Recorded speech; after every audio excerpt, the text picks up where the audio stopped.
चलो जी, good morning to all of you. हम लोग अपनी आज की क्लास शुरू करते हैं बच्चों। चैप्टर कौन सा चल रहा था अपना? Final account of companies, banking companies. Banking companies, देखो मैंने आपसे बताया था कि financial statement of banking companies में दो ही चीजें हैं जी। नंबर वन, एक तो यहाँ पे financial statement of banks, banking companies का हमें क्या पढ़ना है बेटा? फॉर्मेट पढ़ना है। सबसे पहली बात, अभी तक हम लोग जो कवर कर चुके हैं वो फॉर्मेट कवर कर चुके हैं। तो जो बच्चे अभी आज से जुड़े हैं, है ना, या जिन्होंने पिछली वाली क्लास मिस कर दी, मैं बता दूं उनको, अभी तक हमने सिर्फ ये डिस्कशन किया है। अभी काफी लंबी दूरी और तय करनी है यहाँ पे। नंबर सेकंड वो है बेटे एडजस्टमेंट्स, और एडजस्टमेंट्स अभी हमने शुरू ही की थी। हमने लास्ट क्लास में हमने सिर्फ एडजस्टमेंट्स की स्टार्टिंग ही की थी। जैसे हम लोग 11th में 12th में पढ़ते हैं balance sheet, financial statement, trading P and L, वहां पर कुछ एडजस्टमेंट्स होती हैं उनकी बैलेंस शीट, ट्रेडिंग पी&एल के साथ में, फाइनेंशियल स्टेटमेंट के साथ में। बिल्कुल ठीक वैसे ही बैंक्स के केस में, जैसे बैंक होता है ऐसे ही एक एनबीएफसी भी होती है। बैंक और एनबीएफसी, इनमें डिफरेंस है काफी सारे, मैं आपको बताऊंगा जब हम अगला चैप्टर करेंगे एनबीएफसी। लेकिन फिलहाल समझ लो बस, आरबीआई की गाइडलाइन दोनों फॉलो करते हैं। और हम लोग अभी जो कर रहे हैं वो है बेटे बैंकिंग कंपनी का चैप्टर। बैंकिंग कंपनी के अंदर सिर्फ बैंक्स वाली बात कर रहे हैं। बैंक्स के अंदर हमने फाइनेंशियल स्टेटमेंट का फॉर्मेट पढ़ा है, और आज हम लोग क्या कर रहे हैं? एडजस्टमेंट्स। लास्ट क्लास में मैं एडजस्टमेंट शुरू कर चुका था।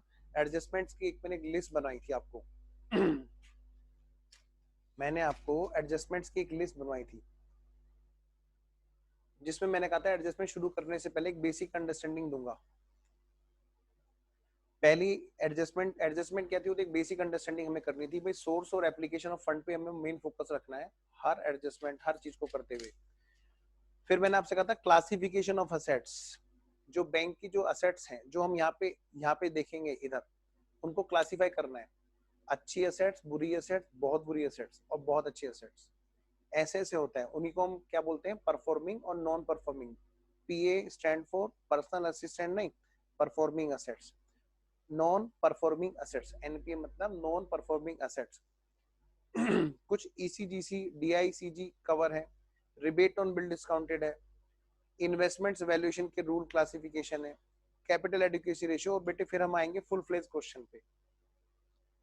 तो जो अभी तक मिस हुआ है जिनका पिछली क्लास तक, वो सिर्फ एक ही चीज मिस हुई है, वो है जैसे हम लोग 11th-12th में पहले फाइनेंशियल स्टेटमेंट का फॉर्मेट पढ़ते हैं, ट्रेडिंग पी&एल किसको बोलते हैं, असेट्स में क्या क्या नाम होते हैं, लायबिलिटी में क्या क्या नाम होते हैं, सिर्फ वो चीज अभी तक हुई है पिछले क्लास तक।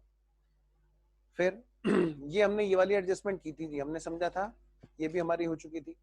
इसमें ज्यादा कुछ था नहीं, तो मैं फटाफट से रिकॉल कर देता हूँ। भाई बैंक के पास में जो सोर्स रहता है पैसे के आने का, वो सबसे बड़ा सोर्स क्या है? डिपॉजिट्स। बैंक के पास लोग अपना पैसा जमा कराते हैं सेविंग में, सेविंग अकाउंट में, फिक्स डिपॉजिट अकाउंट में, और बेटे करंट डिपॉजिट अकाउंट में, करंट अकाउंट जिसको हम बोलते हैं। बैंक पैसा कहाँ से इकट्ठा करता है? अपनी कैपिटल तो होती है बैंक की, साथ में क्या होता है? पब्लिक से जो पैसा आता है वो ऐसे आता है बेटे, इन के माध्यम से आता है। अच्छा, फिर मैंने बात की थी एप्लीकेशन ऑफ फंड की। बैंक जो पैसा लगाता है, हम मेन सोर्स की बात कर रहे हैं, मेन एप्लीकेशन की बात करते हैं, जिस पर बैंक का मेन फोकस रहता है। क्योंकि बैंकिंग कंपनीज की डेफिनेशन ये कहती थी कि भाई बैंकिंग का मतलब क्या होता है? लोगों से पैसा इकट्ठा करना, सोर्स कलेक्ट करना, टू फर्दर फाइनेंस, मतलब आगे हम उसको एप्लीकेशन करने के लिए, किसी और को उधार देने के लिए, उधार लेना, उधार देने के लिए। ठीक है, तो मेन जो फोकस है वो इन दोनों सोर्स पे रहेगा, सोर्स और एप्लीकेशन पे रहेगा। मैं आपसे कह रहा हूँ बेटे ध्यान देना इस चीज पे। ये है जो बैंक की मेन असेट्स है। वैसे तो उनकी बैलेंस शीट में बहुत सारी असेट्स थी, फिक्स असेट्स भी थी, इधर उधर की और भी चीजें थी, लेकिन ये मेन असेट्स है जिसको कैटेगराइज करा था लोन एंड एडवांसेस। जितने भी लोन्स बैंक देता है वो लोन्स में लिखता है, लोन्स और एडवांसेस में। कैश क्रेडिट, बैंक उधार देता है, कैश क्रेडिट फैसिलिटी के जरिए भी देता है, ओवरड्राफ्ट के जरिए भी देता है, और बिल्स ऑफ एक्सचेंज उनके डिस्काउंट करके भी वो उनको उधार देता है एक तरह से। ये जो असेट्स हैं भाई, बैंक ने पैसा उधार दे रखा है, मान लिया वो कल को, जैसे इंडिविजुअल के और बाकी अदर अदर देन बैंक्स के केस में फाइनेंशियल स्टेटमेंट में हमने पढ़ा था कि कुछ लोग ऐसे होते हैं जो डेटर के रूप में खड़े तो जरूर होते हैं बैलेंस शीट में, लेकिन वो पैसा कई बार फंस जाता है और लगता है कि कहीं दिक्कत हो सकती है, यानी कि उन पर हम क्या बनाते हैं, प्रोविजन फॉर डाउटफुल डेट्स बनाते हैं।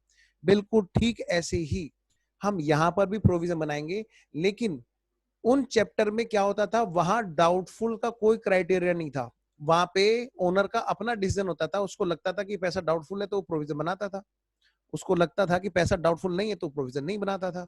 लेकिन बैंक्स में चलते हैं रेगुलेशन किसके, आरबीआई की।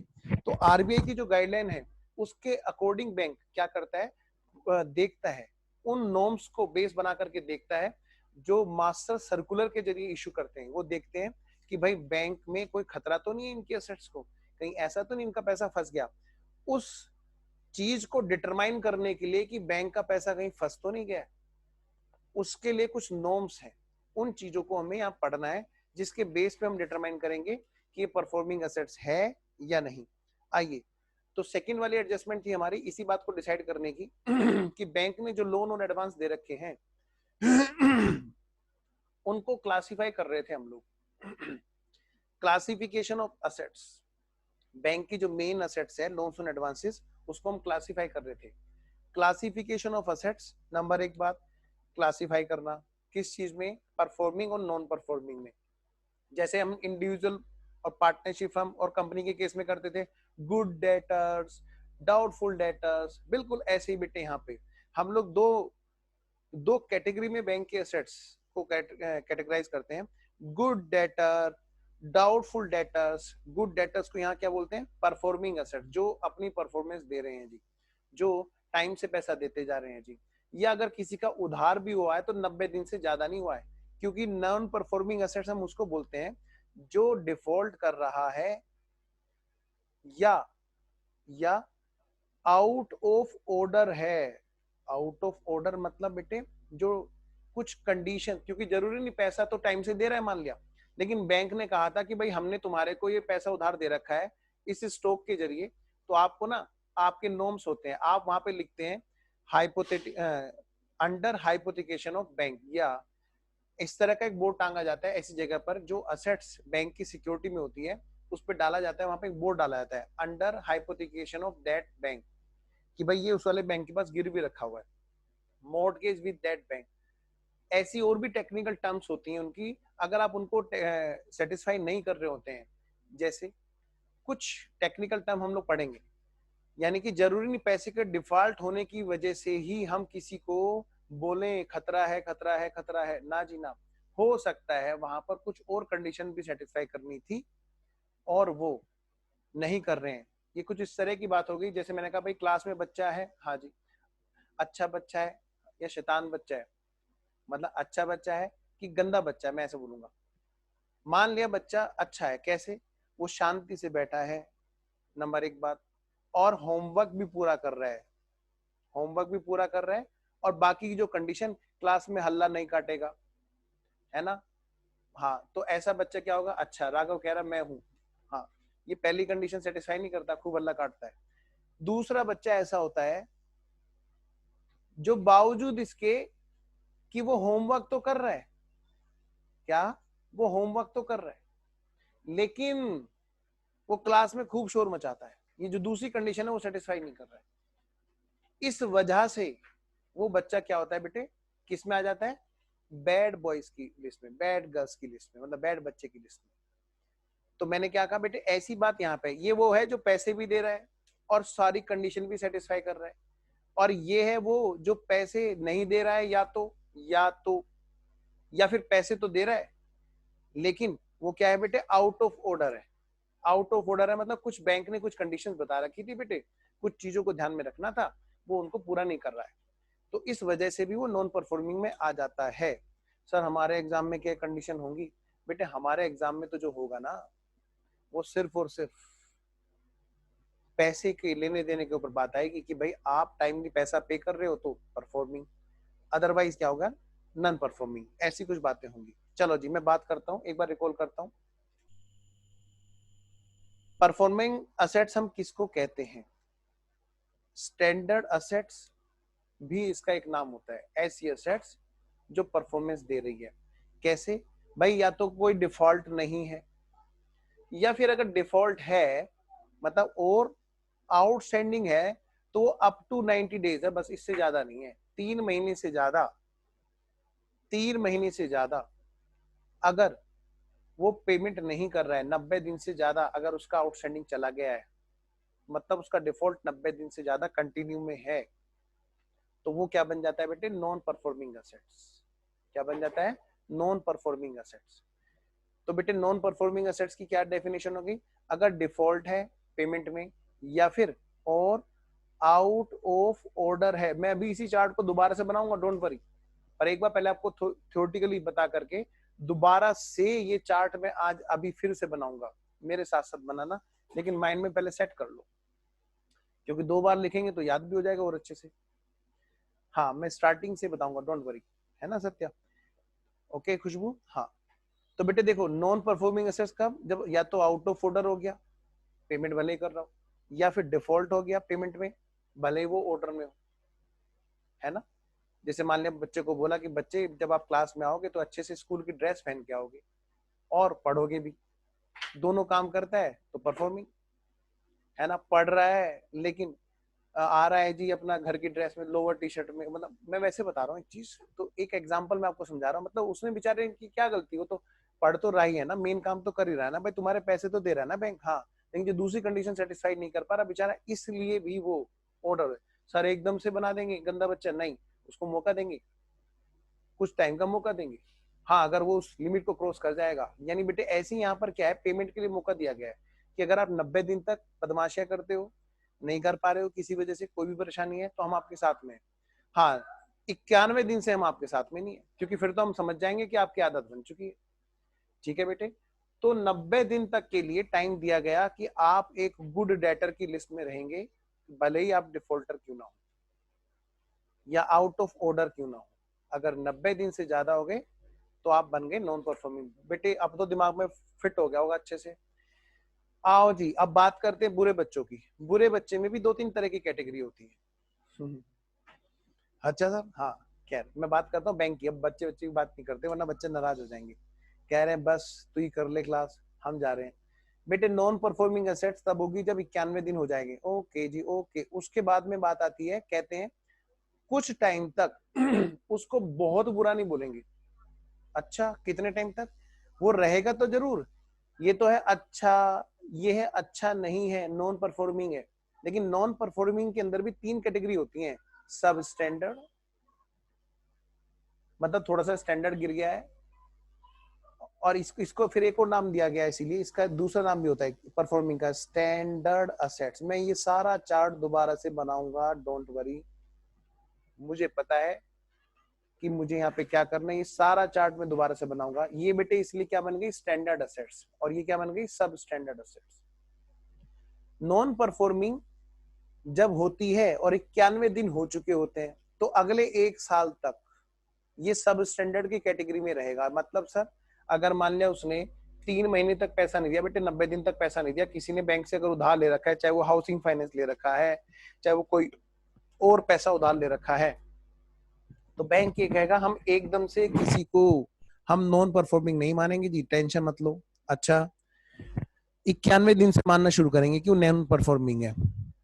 फिर जिस दिन वो बन गया नॉन परफॉर्मिंग, 91 दिन के बाद, बेटे ध्यान रखना बच्चे क्या गलती है, बच्चा शुरू से 1 साल गिनना लगता है, जो गलत है। 91 दिन के बाद, यानी जिस डेट को एनपीए बना, उसे एनपीए बनने के बाद भी, यानी 91 दिन से काउंटिंग शुरू हो गई, शुरू से नहीं, 91 दिन से। बच्चा गलती क्या करता है, यहाँ पे शुरू से 3 महीने जो है उनको कहता है, उनको भी काउंट करता है, फिर अगले 9 महीने में कहता है बन गया जी ये तो सब स्टैंडर्ड, वो सब स्टैंडर्ड से भी बाहर निकल गया जी। ठीक है, तो ध्यान से, जब एनपीए बना, मतलब बात क्या हुई, मतलब ये जब आउटस्टैंडिंग और 91 डेज हो गए, उसका आउटस्टैंडिंग 91 डेज में हो गया, मतलब 90 दिन से ज्यादा, और अगला नेक्स्ट 1 ईयर बीत गया इस बात को हुए, बुरा आदमी बने हुए उसे 1 साल बीत गया, अभी 1 साल नहीं बीता तो वो रहेगा कहां पे, सब स्टैंडर्ड। और जैसे ही 1 साल बीत गया फिर वो शक की कैटेगरी में आ गया जी। ये तो भाई शक करना पड़ रहा, शक हो रहा है उन पे। बैंक बड़ी देर में शक करता है। सर आप तो एक दिन होमवर्क ना करके आओ तुरंत शक करते हो। बेटे बैंक का एक दिन 1 साल के बराबर होता है, ठीक है। पहले वो नहीं करके आया पेमेंट, उसके बाद में क्या हुआ उसको मौका दिया गया अगले 1 साल का अगले 1 साल तक उसको कहा कि भाई इसका थोड़ा सा स्तर गिर गया है। और जब ये बात 1 साल से ज्यादा हो जाएगी तो कहते हैं अब भाई साहब तू शक के दायरे में है। सर इसके बाद और कुछ ना ना ना, ये शक के दायरे में भी 3 कैटेगरी होती है इनकी भी, 1 2 3, 3 कैटेगरी होती है बेटे इनकी भी, 1 2 3। इनके ना एज वाइज, जैसे 1 साल से 3 साल, 3 साल से इतने साल, ऐसे ऐसे कुछ बातें होती हैं, ठीक है। वो बताऊंगा अभी, चार्ट में बनाऊंगा, डोंट वरी। ये कहते हैं फिर तीसरी असेट्स है बेटे, एनपीए की तीसरी कैटेगरी है, वो है डाउटफुल नहीं, लो, जिसको हम बोलते हैं ना बैड डेट्स। देखो ये तो रिजर्व फॉर बैड डेट्स है एक तरह से, इनके लिए रिजर्व बनाएंगे, डाउटफुल है ना। लेकिन ये वो है जो पैसा मार चुके हैं, खत्म, बस पैसा गया, पैसा गया जी, ठीक है। तो हम उसको क्या बोलते हैं बेटे, बैड डेट्स। सर ये कब होता है, जब आप ऑडिट पे जाओगे और आपको लगा कि बैंक अपना पैसा फंसा चुका है और सामने वाला बंदा पैसा देगा नहीं जी। जब आपको ऐसा लगे, मेरे को मिला था एक ऐसा, और टचवुड सबसे अच्छी रिपोर्ट हमारी उस पर गई, वही जो मैं आपको दिखा रहा था ऑफलाइन, क्योंकि मैं एथिकली आपको यहाँ पे लाइव में दिखा नहीं सकता और रिकॉर्डिंग में नहीं बता सकता, लेकिन बात तो मैं बता ही सकता हूँ। अब भाई अपने अचीवमेंट शेयर करनी चाहिए हमेशा, क्योंकि आप एक अच्छा काम कर रहे हो, आपको जो पढ़ाते हैं वही प्रैक्टिकली होता है। ये एक बंदे ने क्या किया, बैंक का पैसा फंसा के रख लिया और कुछ इस तरह की तिकड़मबाजी कर रहा था। अभी जो मैं आगे बनाने वाला हूँ चार्ट और समझाने वाला हूँ, वहां पे वो सब बातें आपको मसाला सारा दूंगा और एक्चुअल मसाला दूंगा। तो मैं ये कह रहा हूँ डिक्लेयर हो गया जी एनपीए, और मैंने उसको वाकई में पूरी अच्छी रिपोर्टिंग की और वो एनपीए डिक्लेयर हो गया। सर कैसे, बेटे बैंक अगर डिसाइड कर ले कि भाई ये रिकवरी ही नहीं होगी, सर बैंक की मर्जी चलेगी, बैंक क्यों डिसाइड करेगा। बैंक में अगर डिसीजन होता है इस बात पर, पता है किसकी बात पे होता है, देखो जी, दो लोगों की बात पे, या तो ऑडिटर, सर ऑडिटर कौन सा, वो जो फाइनल होता है एक्सटर्नल या इंटरनल, बेटे दोनों, दोनों ऑडिटर बोले तो दोनों। आप कॉन्करेंट ऑडिट में हैं, आपने देखा ये इस तरह की गड़बड़ हो रही है, बैंक को तुरंत बताओ। क्यों, क्योंकि उससे क्या होगा, बैंक आगे इनकम बुक नहीं करेगा, उल्टा बैड डेट्स के लिए प्रोविजन बनाने लगा। प्रूडेंस, ये मत सोचो कि आप बैंक का नुकसान कर रहे हो, ना जी ना, आप बैंक को आगाह कर रहे हो कि तू जो खोखली इनकम लेके बैठा है ना, ये इनकम आने वाली नहीं है, तू बिना बात के प्रॉफिट बढ़ा बढ़ा के दिखा रहा है ब्रांच, और फटाफट से इससे रिकवरी कर, वरना पैसा और डूबता चला जाएगा, पता चला जो सिक्योरिटी रखी हुई है वो भी नहीं मिलने वाली। अच्छा, ऑडिटर इस बात को बता दे, और या फिर रिजर्व बैंक ऑफ इंडिया का इंस्पेक्टर, बेटे उनकी इंस्पेक्शन होते रहते हैं। ZIAC होता है, एक होता है ZIAD, है ना, एक होता है ZIAC जोनल, चलो बताऊंगा इसकी। तो ZIAC होता है बेटे, इंस्पेक्शन डिपार्टमेंट होता है।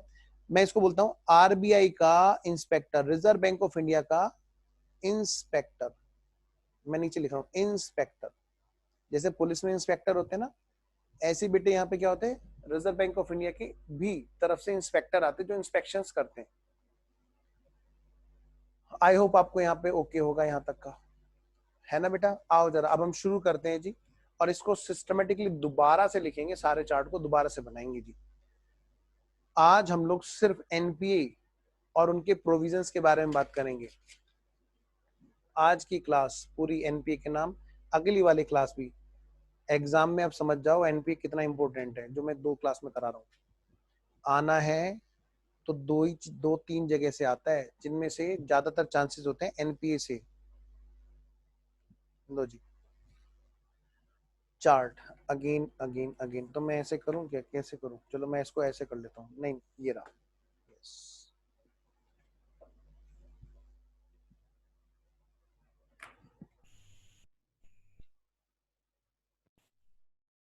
हेडिंग डालो,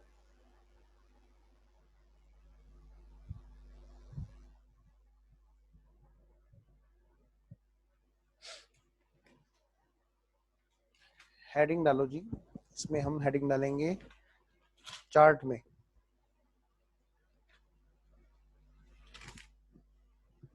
एक कंप्रिहेंसिव चार्ट बना देता हूँ ना, जिसमें प्रोविजन भी उसी में आ जाए। यस, बार बार चार्ट ना बनाना पड़े। लिखो बेटे, क्लासिफिक, इधर साइड में डालो हेडिंग क्लासिफिकेशन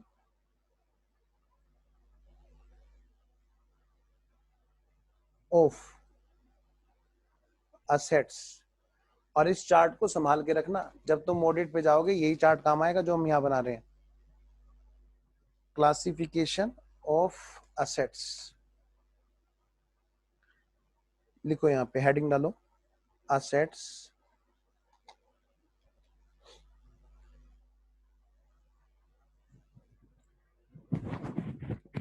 असेट्स दो तरह की है।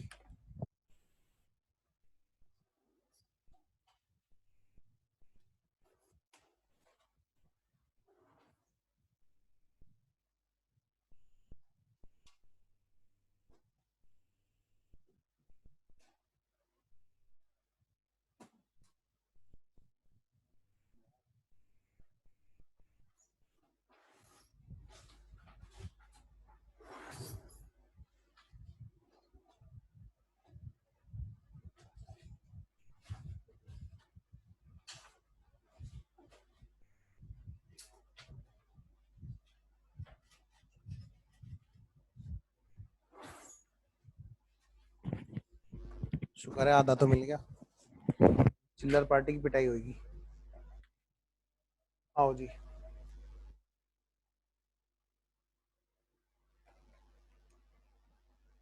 बताओ आधा स्केल छोड़ा है, आधा ही क्यों छोड़ा?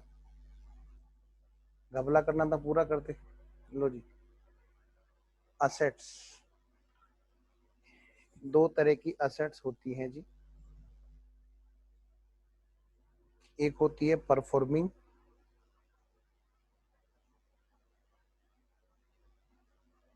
असेट्स,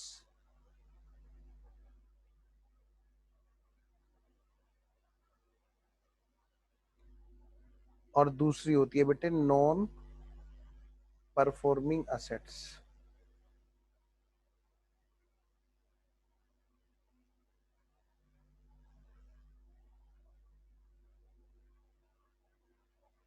असेट्स के परफॉर्मिंग और नॉन परफॉर्मिंग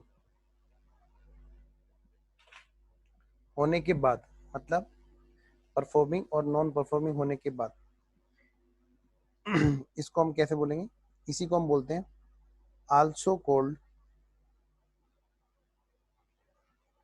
स्टैंडर्ड असेट्स।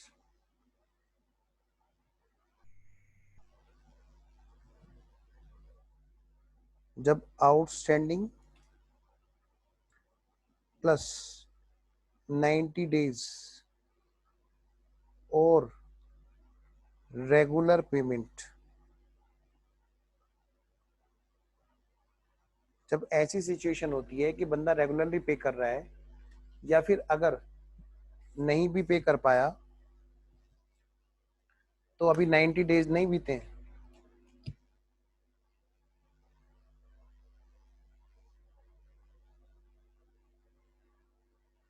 तो ऐसी असेट्स को बोलते हैं बेटे परफॉर्मिंग असेट्स। और एक और नाम होता है स्टैंडर्ड असेट्स। दूसरी असेट्स बेटे नॉन परफॉर्मिंग। बोलो अपने आप सोचो क्या होगा इसमें, सोचो सोचो सोचो सोचो सोचो सोचो। अरे भाई डिफॉल्ट होगा, ठीक है जी। आउटस्टैंडिंग जो है वो 90 डेज से ज्यादा हो। ये सारी बातें आरबीआई वाली लिख रहा हूं मैं। यहाँ पे एक, दो और तीन, तीन में से कोई भी एक बात हो जाए तो वो नॉन परफॉर्मिंग हो जाएगा। जिनमें से पहली बात आप समझ चुके हैं, क्या? आउटस्टैंडिंग प्लस 91 डे हो जाए तो वो क्या बन गया जी? वो क्या बन गया बेटे? वो बन गया जी नॉन परफॉर्मिंग असेट्स।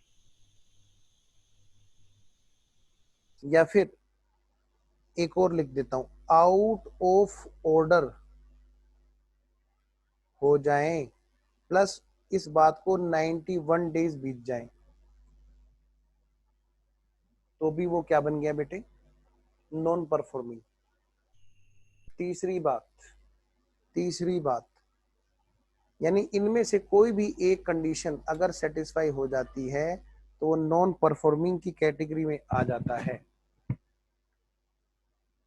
तीसरी बात है जी, अगर मान लिया बैंक ने अपने अमाउंट को रिकवर करने के लिए कोई पार्टिकुलर फिक्स डेट दे रखी है, भाई इस डेट को ले आना, और वो उस डेट को पेमेंट नहीं होता, यानी कि any amount due but note paid, any amount due but note paid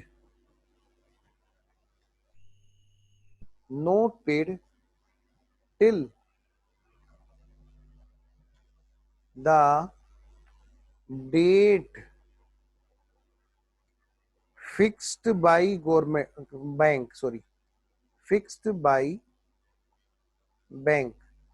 अगर बेटे बैंक ने कोई पार्टिकुलर डेट दे रखी है और उस डेट पर आप पेमेंट नहीं करते हैं तो भी आप नॉन परफॉर्मिंग बन जाते हैं। आपको जो क्वेश्चन में मिलेगा वो पहली और दूसरी कंडीशन में से मिलेगा, क्योंकि ये फिक्स डेट तो कोई क्वेश्चन ऐसा कुछ बता नहीं रहा। फिर भी आ जाए तो बेटे घबराना मत, क्वेश्चन ने बता दिया इस डेट को बैंक ने बोला था, वो नहीं लाया जी, तो हम उसको क्या बनाएंगे, परफॉर्मिंग, सॉरी नॉन परफॉर्मिंग। चलो जी, आओ मैं आगे बढ़ता हूं। ये जो नॉन परफॉर्मिंग है इसके अंदर फर्दर कैटेगरी है। नॉन परफॉर्मिंग के अंदर बेटे फर्दर कैटेगरी है। सबसे पहले सब स्टैंडर्ड, शुरू के 1 साल तक एनपीए होने के बाद, क्या कहा मैंने, एनपीए होने वाला पीरियड काउंट नहीं करना कि भाई 91 डेज भी काउंट कर रहे हैं, ना जी ना। 91 डेज जैसे हुए तो एनपीए बन गया। 91 डेज से काउंटिंग शुरू होनी है, कभी शुरू के 90 डेज भी यहाँ पे काउंट कर लो, ये मैं बता रहा हूँ। अच्छा, जब वो एनपीए हुआ फर्स्ट, मतलब फर्स्ट, या इसको बोलो अप टू 1 ईयर, वो किस कैटेगरी में रहेगा बेटे, सब स्टैंडर्ड। सर इससे फर्क क्या पड़ेगा, क्योंकि बेटे प्रोविजन जो बनानी होती है बैंक को वो उसी के अकॉर्डिंग ज्यादा बढ़ती जाएगी। क्या मतलब, जैसे जैसे समय बीतता जाएगा जिस आदमी को आपने पैसे दे रखे हैं उसके रंग बदलते जाएंगे, और हो सकता है एक दिन ऐसा है कि पैसा ही ना मिले, तो बैंक क्या करेगा उस दिन एक झटके में सारा नुकसान बुक नहीं करेगा, वो क्या करता है जोर का झटका धीरे धीरे लगाता है। समझ रहे हो मेरी बात, हाँ। तो हर साल वो कुछ ना कुछ प्रोविजन बढ़ाता जाएगा, और जब प्रोविजन आगे बढ़ती चली जाएगी जैसे भी वो और बढ़ाता जाएगा। इसीलिए बोला गया कि अगर अभी एनपी हुए हुए शुरू वाला 1 ही साल हुआ है, शुरू वाला 1 ही साल हुआ है, तो आप क्या करेंगे, आप अभी उस पर कम प्रोविजन बनाएंगे, उसको सब स्टैंडर्ड की कैटेगरी में रखेंगे। कितनी होगी प्रोविजन सारी बताऊंगा, अभी बस इतना समझ लो, सबसे पहले जरूरी है हमें इन चीजों को समझना। चलो जी नेक्स्ट, इसके बाद में दूसरी कैटेगरी है एनपीए के अंदर, वो है बेटे डाउटफुल। अब शक शुरू हुआ है, सर प्रोविजन तो पहले भी बन रही थी, हाँ, लेकिन अब थोड़ा सा डरने की बात आ गई बैंक के लिए। Doubtful, doubtful,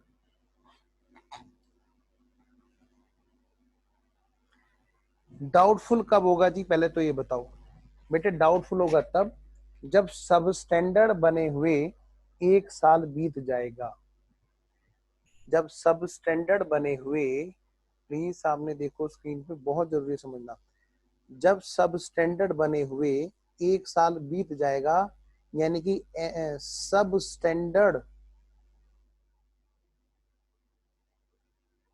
more then plus मोर देन 1 ईयर, जब 1 साल से ज्यादा हो गया सब स्टैंडर्ड बने हुए, तो वो डाउटफुल हुआ। अगर मैं आपसे पूछूं कि एक बंदे ने 4 महीने हो गए हैं अभी तक पैसे नहीं दिए, आउटस्टैंडिंग है, जल्दी से बताओ, मैं आपको अनम्यूट करने का ऑप्शन दे रहा हूं। किसी पर्सन ने अगर, चलो बताओ, किसी पर्सन ने अगर 2 महीने हुए हैं अभी पैसे नहीं दिए, 60 दिन हुए, बताओ कहाँ पे आएगा? बोलो बोलो, अनम्यूट करके बोलो, ऑडियो रिप्लाई आना चाहिए आपको। Performing performing sir, performing performing asset, performing में मैं कह सकता हूँ, यानी वो अभी हमारी स्टैंडर्ड असेट्स है, मैं ये बोल सकता हूँ अभी वो हमारी स्टैंडर्ड। Yes sir. ओके। और मैं आपको बता दूं, ऐसी असेट्स पर, परफॉर्मिंग असेट्स पर कम प्रोविजन बनाया जाता है। अच्छा सर, अब मैं आपसे पूछता हूँ, बताओ बेटे, अगर मान लिया 3 महीने अभी मतलब 90 दिन हुए हैं, किसी पर्सन को 90 दिन हुए हैं, तो परफॉर्मिंग में आएगा, नॉन परफॉर्मिंग में आएगा? बोलो। परफॉर्मिंग में आएगा sir. Performing sir, performing. Very good, बहुत ही अच्छा, क्योंकि अभी 90 दिन से ज्यादा नहीं हुए हैं। बहुत अच्छे बेटा, वेरी गुड। बच्चा इस क्वेश्चन में बहुत गलती करते देखा मैंने। अभी 90 दिन बीते कहाँ हैं? 90 दिन जब बीत जाएंगे तब वो एनपीए में आएगा। बच्चा क्या करता है, जैसे ही 90 दिन हुए, 90 वाले दिन, 90वें दिन, 90 डेज, वो एनपीए बना के बैठ जाता है। बेटे 90 डेज बीतने के बाद, तो पता है हम जब बैंक की बैलेंस शीट देखते हैं, ऑडिट करते हैं, बैंक की बैलेंस शीट देखते हैं, तो हम उसकी एसेट्स को देखते हैं, वो कब से चला आ रहा है, क्या वो 90 दिन से ज्यादा हो गया है, तब हम उसको एनपीए डिक्लेयर करते हैं। आओ जी, मैं पूछ रहा हूं आपसे अगली बात, अगर कोई पर्सन ऐसा है जिसे ना पे हुए, डिफॉल्ट किए हुए कंटिन्यू और 4 महीने हो गए हैं, तो कहां पे आएगा? स्टैंडर्ड, एनपीए, एनपीए में सब standard standard. Very standard NPA plus सब स्टैंडर्ड, सबस्टैंडर्ड। यस सब स्टैंडर्ड, क्योंकि 91 डेज से वो क्या बन गया बेटे? सब स्टैंडर्ड। सबस्टैंडर्ड। हाँ, अगर किसी पर्सन ने 1 साल 2 महीने हो गए हैं from the due date, doubtful. सुनो ध्यान से, एनपीए में डाउटफुल। सुनो ध्यान से, स्टैंडर्ड हाँ बात सुनो, जो सुनेगा वो सही आंसर देगा। अगर किसी पर्सन को 1 साल 2 महीने हो गए हैं ड्यू डेट से, कहां पे आएगा? स्टैंडर्ड सही कह रहे हो तान्या, तान्या कह रहा हूँ, रेखा बिल्कुल सही कह रहे हो बेटा, नॉन क्योंकि परफॉर्मिंग और अभी सब बेटे 2 महीने और 1 साल, 2 महीने और 1 साल, 1 साल 2 महीने हुए हैं, तो शुरू के 3 महीने तो उसको एनपीए में आने में लग गए ना। टोटल कितने? 14 महीने है ना टोटल, 1 साल 2 महीने का मतलब 14 महीने, तो शुरू के 3 महीने के बाद में चौथे महीने से वो यहाँ पे आया है, तो अगले 1 साल तक तो यहीं पे रहेगा। तो अभी तो टोटल उसके 14 महीने थे ना, हाँ 14 महीने थे ना आउटस्टैंडिंग, जिसमें से 3 महीने हटा दो, तो कितने हुए बेटे? 11 महीने। 11 महीने का मतलब अभी तो 1 साल के अंदर अंदर की बात है। वो गलती जो अक्सर बच्चे करते हैं, वो मैं आपको बता रहा हूँ बेटे, यही सब चीजें अभी हम करेंगे, ग्राफ में फिर से समझेंगे, फिर क्वेश्चन भी करेंगे। एकदम ठोक लो अपने आप को अच्छे से, ठुक ठुक के एकदम दिमाग में फिट होना चाहिए। आओ जी, अगर किसी पर्सन ने 1 साल 5 महीने हो गए हैं ड्यू डेट से, तो कहां पे आएगा? Doubtful doubtful. डाउटफुल में आएगा डाउटफुल में, वेरी गुड। एनपीओ डाउटफुल 1 साल 5 महीने का मतलब होता डाउटफुल। है 12 और 5 17, 17 महीने। 17 महीने में से शुरू के 3 महीने निकाल दो जी, 3 महीने तो उसको एनपीए बनने में लग जाएंगे। अब बचे कितने? 14 महीने। नेक्स्ट वाला 1 साल, यानी कि 12 महीने यहाँ पे बीत गए, तो यानी कि वो 12 महीने से भी बाहर बात निकल गई, तो यानी वो डाउटफुल में आ गया बेटे। अब सुनना मेरी बात ध्यान से, उसके बाद कहानी यहाँ पे कैसी शुरू होती है, क्या कहते हैं जी, क्या कहते हैं, क्या कहते हैं, इसके बाद की कहानी वो क्या कहते हैं?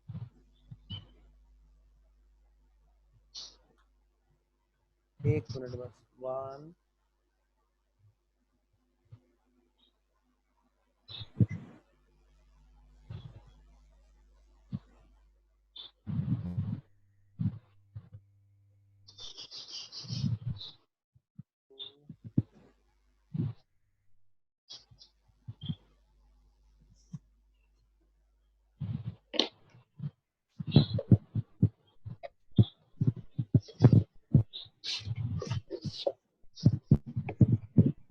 20। हाँ जी, देखो ऑडियो वीडियो सब क्लियर है ना? हाँ Yes, sir. ओके 1 2 3 आओ जी। फिर डाउटफुल बने हुए उन्हें कितना टाइम हो गया है? इनका कोई नाम नहीं रखा हुआ है जी, बस इनकी प्रोविजन थोड़ी सी बढ़ जाती है, जो जितना पुराना उतना ज्यादा उस पर प्रोविजन बनाना। आओ जी, कहते हैं क्या? डाउटफुल बने हुए उसको कितना समय बीत गया है? आओ जी, कहते हैं डाउटफुल, मैं यहाँ पे लिख देता हूं, डाउटफुल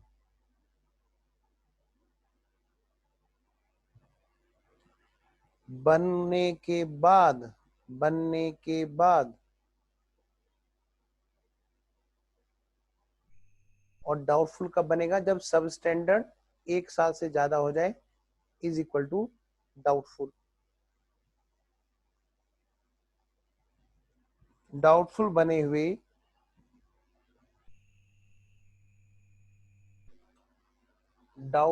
हुए उसे कितना समय हो गया है, हमें ये देखना होता है। इसमें इसी के बेस पे यहाँ पे आगे बांटा गया है इनको। इसको बोला गया डाउटफुल 1,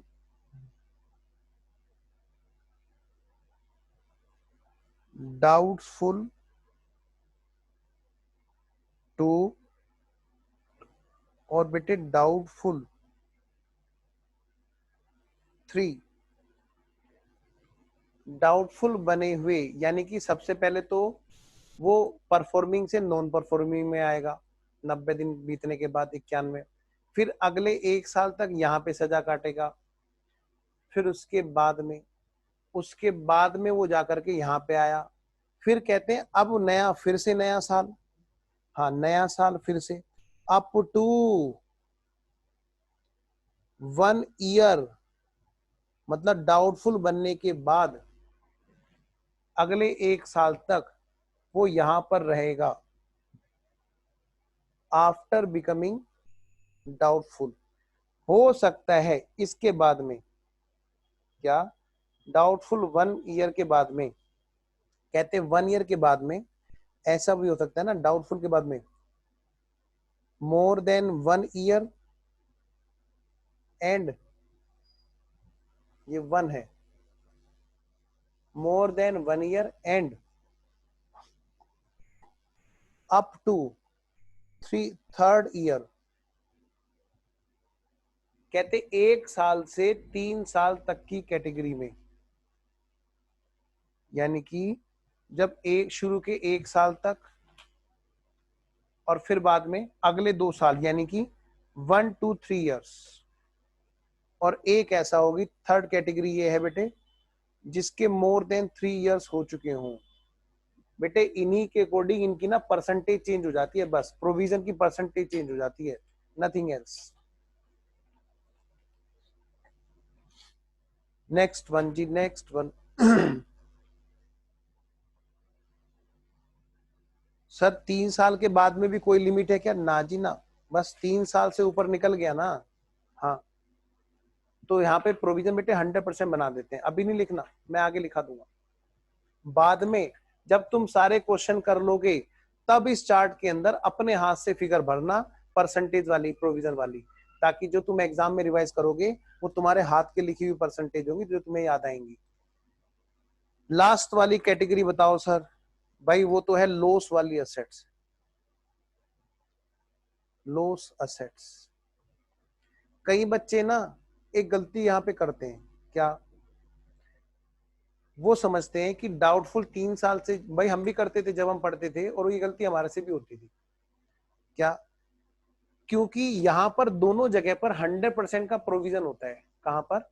लॉस असेट्स और डाउटफुल मोर देन 3 ईयर्स में। यहाँ पर भी 100% प्रोविजन बनती है और यहाँ पर भी 100% प्रोविजन बनती है।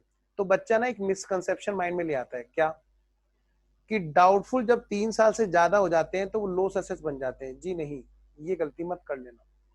आई रिपीट, बच्चा क्या गलती करता है, क्योंकि यहाँ पर भी 100% प्रोविजन है और यहाँ पर इधर लॉस असेट्स में भी 100% प्रोविजन है, तो बच्चे एक मिसकंसेप्शन माइंड में ले आता है कि जब डाउटफुल 3 ईयर्स से ज्यादा का हो जाता है तो वो लॉस असेट्स बन जाता है। ऐसी बिल्कुल गलती मत करना। लॉस असेट्स तब होती है जब उसको ऑडिटर डिक्लेयर करे, ऑडिटर या फिर आरबीआई इंस्पेक्टर अगर सेज बोलते हैं तो। सर क्या मतलब? मैंने कहा हो सकता है ना वो शुरू के 90 दिन में ही डिक्लेयर कर दे, हो सकता है कि अभी शुरू के 90 दिन भी नहीं बीते और वो तुरंत कह दे भाई पैसा नहीं आएगा। तो ऐसे केस में बेटे ये नहीं है कि हम एक मिसकंसेप्शन बना ले कि doubtful more than 3 years is equal to loss assets. No, only provision for both are same. लो जी बेटे, प्लीज एक बार इस चार्ट को अच्छे से नोट कर लो। क्या लेना है?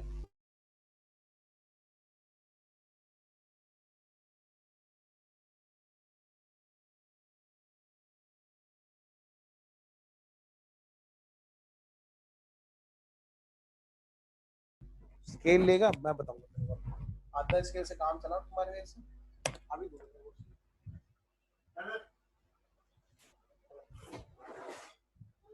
बेटे आधा मेरे पास है, आधा तेरे पास है।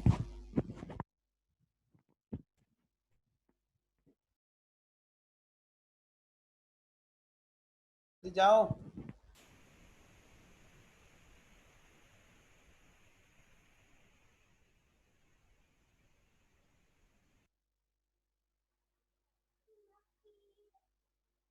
स्केल दे तो दिया बेटे आधा, और नहीं है।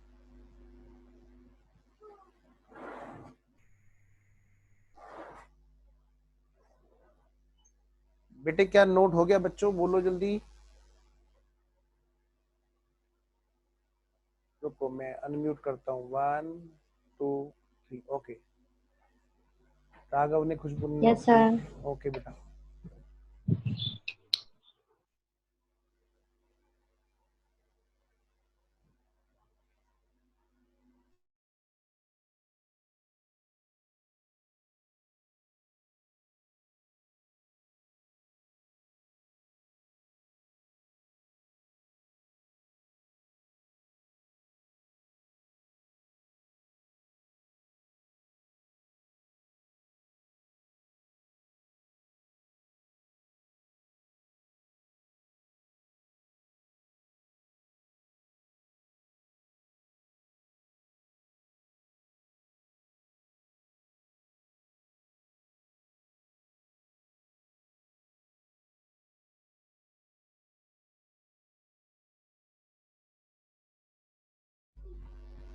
लो जी। हाँ इनरिकवरेबल, तो वो लॉस असेस हो जाता है। लेकिन वो इनरिकवरेबल ना कैसे, कौन डिक्लेयर करता है उसको इनरिकवरेबल? या तो ऑडिटर या फिर आरबीआई का इंस्पेक्टर। यस। आओ बेटे फटाफट से एक टेबल बनाएंगे। निकालो जी।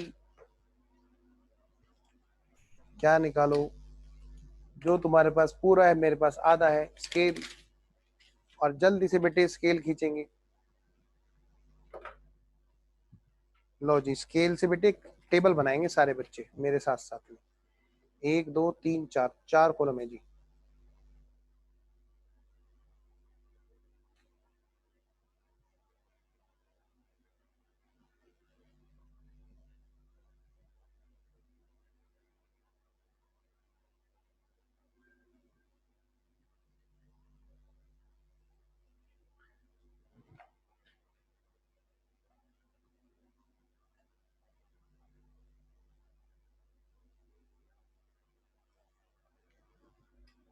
लिखो बेटे, स्टेटमेंट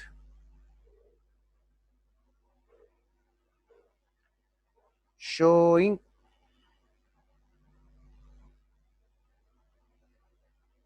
calculation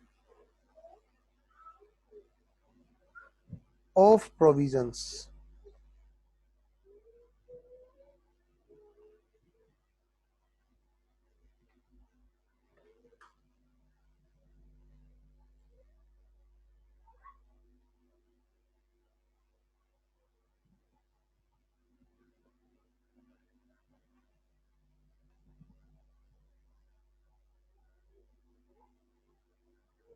लो जी क्या है जी प्रोविजंस में? यहाँ पर तो हम लिखेंगे बेटे असेट्स, बैंक की जो जितनी भी असेट्स हैं उनमें किस किस पर कितने कितने का परसेंट का प्रोविजन बनाना होता है, वो सारी चीज मैं यहाँ पे लिख रहा हूँ। और ये सारा बेटे आपके स्टडी मैट के अकॉर्डिंग है। कुछ चीजें हैं जो मुझे एक्स्ट्रा लिखानी है साइड बाय साइड में, उनको अलग से बनाऊंगा नोट में। आपकी जो असेट्स है बैंक की, उसकी अमाउंट कितने की है और उस पर कितने परसेंटेज है प्रोविजंस की, परसेंटेज ऑफ प्रोविजन। ये बेटे रेट हमें देखना होता है, 6 महीने पहले के रेट अप्लाई होते हैं। हमारे स्टडी मैट में जो रेट है मैं वो आपको लिखा रहा हूं अभी। अपडेटेड स्टडी मैट में नेट से खोल रखा है आपका। और फिर यहाँ पे आती है जी, मतलब ये तो बेटे असेट्स की अमाउंट है, असेट्स कितने की है इनटू कितने की परसेंट की प्रोविजन है। तो यहाँ पे आती है बेटे प्रोविजन वाली अमाउंट। जब हम इन दोनों की मल्टीप्लाई कर देंगे, जैसे मान लिया 1 लाख रुपए के डेटर है और उनपे मान लिया 10% का प्रोविजन बनाना होता है, तो क्या करेंगे 1 लाख 10% कितना आ गया 10,000, ऐसे यहाँ पे लिखेंगे। तो मैं करूँ शुरू? Yes sir. सबसे पहले कौन सी कैटेगरी है हमारी असेट्स की? Standard assets.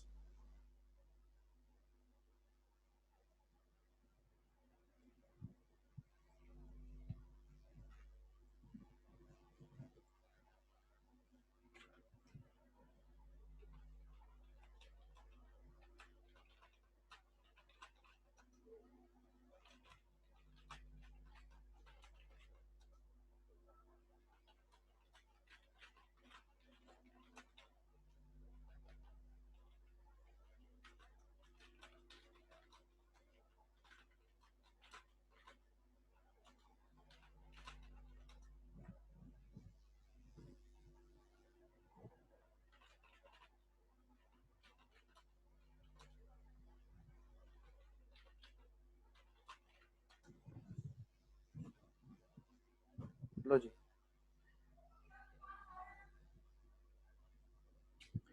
बेटे पहले स्टैंडर्ड असेट्स में देखो ध्यान से, इसमें 3 कैटेगरी हैं, 1 2।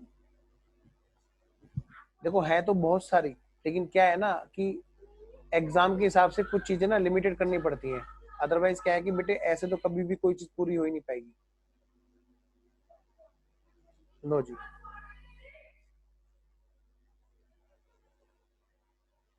6 कैटेगरी हैं, जिनमें से मैं आपको आपके काम की चीज दिखा रहा हूं जो आपको क्वेश्चंस में मिलेगी। देखो 6 कैटेगरी में फिर बोल रहा हूं मैं, सिर्फ लेकिन उतने लिखा रहा हूं जो आपको क्वेश्चंस में मिलती है। एग्रीकल्चरल, एग्रीकल्चरल एडवांस नंबर 1 बात, वो वाले परफॉर्मिंग एसेट्स जो एग्रीकल्चरल वाले हैं, यानी कि किसानों को लोन दे रखा है, इतने रुपए का लोन दे रखा है जी, उस पर प्रोविजन कितनी बनानी होती है? सर हम इन पे भी शक की प्रोविजन बनाते हैं। हाँ बेटे, ना भी हो सब कुछ अच्छा हो फिर भी कुछ ना कुछ पैसा उठा के रख लेते हैं हम लोग, एकदम से सारी चीज इनकम में नहीं मानते। इस पर रेट है बेटे 0.25% का। कितना परसेंट बोलो? 0.25%।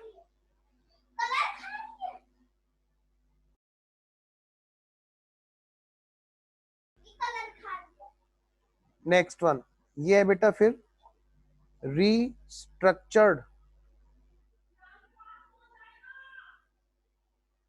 एडवांस।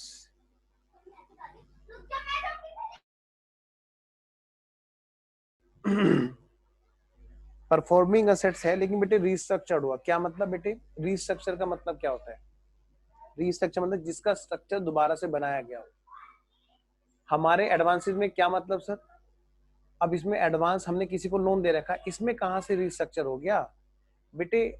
वो अगर परफॉर्मिंग से नॉन परफॉर्मिंग में पहुंच गया था और अब उसको देखा, उसने पैसे दे दिए, ठीक है ना, अब उसने सारे ड्यूज क्लियर कर दिए, तो वो किस में आ गया? परफॉर्मिंग में, यानी वो रीस्ट्रक्चर हुआ है उसका अकाउंट। बैंक के लिहाज से वो एनपीए हो गया था, लेकिन वो अगर पैसे दे दे तो वो क्या होगा? वो वापस से परफॉर्मिंग में आ जाएगा। पिछले साल हमने एक बैंक का ऑडिट किया था, वहां पर एक इस तरह का अकाउंट देखा था जिसको बैंक ने रिस्ट्रक्चर किया था, उससे पैसे वसूली करके। अच्छा, रिस्ट्रक्चर एडवांस, इस पर इन्होंने बताया 2.75% का प्रोविजन बनेगा। बेटे थोड़ा ज्यादा प्रोविजन बन रहा है, देखो बाकी की अपेक्षा, कि तुम बुरे बन के अच्छे हुए हो, नंबर एक बात। दूसरा है कि तुम पहले से अच्छे थे। देख रहे हो कितना डिफरेंस है। ये वो हैं जो पहले से अच्छे चले आ रहे हैं, और ये हैं जो बुरे बन के वापस से अच्छे हुए हैं, नॉन परफॉर्मिंग से परफॉर्मिंग बने। नंबर थर्ड है, तो इसमें दो तीन और, लेकिन वो मैं नहीं लिख रहा। कभी कल को आप कहो कि सर ने लिखाए नहीं थे, आपके क्वेश्चंस आते ही नहीं उसमें से, आप उसको लेकिन फिर भी पढ़ लेना एक बार स्टडी मेट से, वो रियल एस्टेट वगैरह के। Anyways, other performing assets, other performing assets,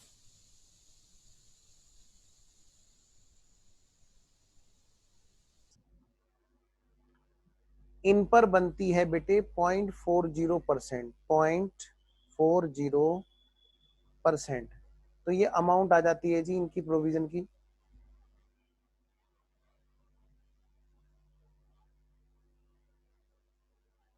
other में मैं बता देता हूँ कौन कौन से हैं। एक तो advance to commercial real sector state है बेटे, कमर्शियल रियल एस्टेट सेक्टर्स, यानी कि जैसे रियल एस्टेट है, कुछ भरोसा थोड़ा ना होता उसमें कई बार।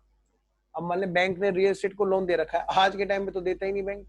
अब तो मैं सच बताऊं, बैंक रियल एस्टेट को देता ही नहीं है इस टाइम पे तो लोन, क्योंकि ये सबसे ज्यादा मंदी का टाइम चल रहा है रियल एस्टेट के लिए। बहुत कम ऐसे होते हैं जो अच्छे रियल एस्टेट प्लेयर हैं जिनको बैंक लोन दे रहा है। रियल एस्टेट में पता है आपको कैसे होता है, जो लोग फ्लैट्स वगैरह बनाते हैं, सोसाइटी वगैरह बना करके बेचते हैं, उनको एक कंप्लीशन का सर्टिफिकेट लेना होता है कि हाँ भाई जिस अथॉरिटी से उन्होंने जमीन ली है, जिस पर उन्होंने वो बिल्डिंग खड़ी की है, उस अथॉरिटीज के सारे ड्यूज क्लियर हैं और उनका प्रोजेक्ट कंप्लीट हो गया है, रहने लायक हो गया है, इस बात का सर्टिफिकेट लेना होता है। ठीक है, कई लोगों के पास में यहाँ पर दिल्ली एनसीआर में कंप्लीशन सर्टिफिकेट नहीं है वो वाले, और वो फ्लैट फिर भी बेचे जा रहे हैं क्योंकि प्राइवेट बैंक उसमें कूद जाते हैं। जबकि ऐसा नहीं करना चाहिए, क्योंकि अगर कल को बैंक का क्या, अगर लोन नहीं मिला तो बैंक के पास भी प्रॉपर टाइटल नहीं आता कंप्लीशन सर्टिफिकेट के बिना। ठीक है, ये बातें मैं आपको इसलिए बता रहा हूँ क्योंकि आप इन्हीं चीजों को प्रैक्टिकली देखेंगे। रियल स्टेट को अगर बैंक ने उधार दे रखा है, बिल्डिंग बनाने के लिए दिया होगा, बिल्डिंग उनके लिए क्या है, गुड्स, माल ही तो है उनके लिए। ठीक है, तो ऐसे केस में भले ही वो सिक्योरिटी रखी हो या ना रखी हो, और वो अगर परफॉर्म कर रहे हैं ना, तब भी वो क्या करते हैं, वो 1% का प्रोविजन बनाते हैं। मैंने यहाँ पे नहीं लिखा। ठीक है, और भी होते हैं एडवांस। ठीक है, 0.75% का भी बनाते हैं जो रेजिडेंशियल हाउसिंग वाले रियल एस्टेट वाले होते हैं। जो हाउसिंग लोन वगैरह है उनके केस में बेटे, लीज रेट के केस में 2% का प्रोविजन तक भी है। ठीक है जी, आइए चलिए आगे बढ़ते हैं। बाकी ये सब परफॉर्मिंग है ही, इनके केस में बेटे कितना, 0.40% का रेट है। नेक्स्ट वन, अब मैं बात करूंगा स्टैंडर्ड के अलावा दूसरे वाले एसेट्स की। पहले एक छोटा सा नोट लिखा रहा हूं यहाँ पे, इसका एक नोट लिखाऊंगा। यहाँ पे लिखो नोट, और इसको लिखो *1। इसका एक नोट मैं अगले पेज पे लिखा रहा हूं जी। सत्या का नेट बार बार जा रहा है, आओ चलो कुछ मजे लेते हैं। सब ठीक है बेटे? सत्या, घूमने में कोई दिक्कत, आने जाने में? नाराज हो जाएगी बच्ची। सत्या बेटे, कोई तकलीफ तो नहीं आने जाने में? और नाराज मत हो जाना शैतान। आओ जी, नोट नंबर 1 लिखो बेटे। इन क्वेश्चन, उससे क्या होता है ना कि बच्चा क्लास के कैमरा ऑन कर लेता है। अच्छा सर ठीक है। In question if it is given, अरे बाबू बेटा सुनो मेरी बात, तुम्हारा छूट गया होगा गुड़िया, तुम एक बार ये ले लो, ये फोटो ले लो इसका जल्दी से, है ना? हाँ, इतना बुरा भी नहीं हूं मैं, फोटो खींचो जल्दी।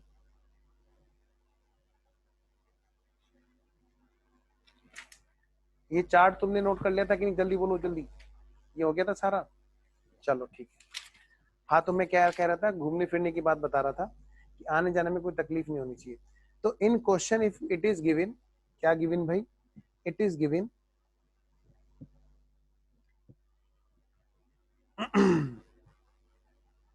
only as standard assets खाली ये लिखा हुआ है कि भाई साहब ये जो है असेट जो है ये स्टैंडर्ड असेट्स है, तो हम किस में माने? सर मेरा पड़ोसी ना सबसे पहले में मान रहा था, उसने 0.25 बनाया था, एक और पड़ोसी था उसने 2.75, एक मेरे लेफ्ट में बैठा था उसने ये। अब मेरे को समझ में नहीं आ रहा क्योंकि स्टैंडर्ड तो तीनों है और क्वेश्चन ने सिर्फ स्टैंडर्ड बनाया। बताए, बात समझ में आ गई? तो अगर क्वेश्चन कुछ ना बोले सिर्फ स्टैंडर्ड बता रहा है तो हम कौन से में बात करेंगे? कहते हैं क्या, then always presume as other standard assets। यानी इसका मतलब बेटे 0.40% प्रोविजन बनेगा।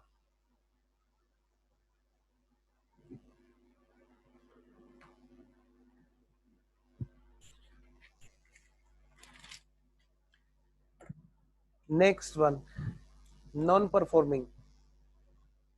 तो मैं आगे चल रहा हूं बेटे नॉन परफॉर्मिंग असेट्स की तरफ। नॉन परफॉर्मिंग स्टैंडर्ड ना, नॉन परफॉर्मिंग असेट्स।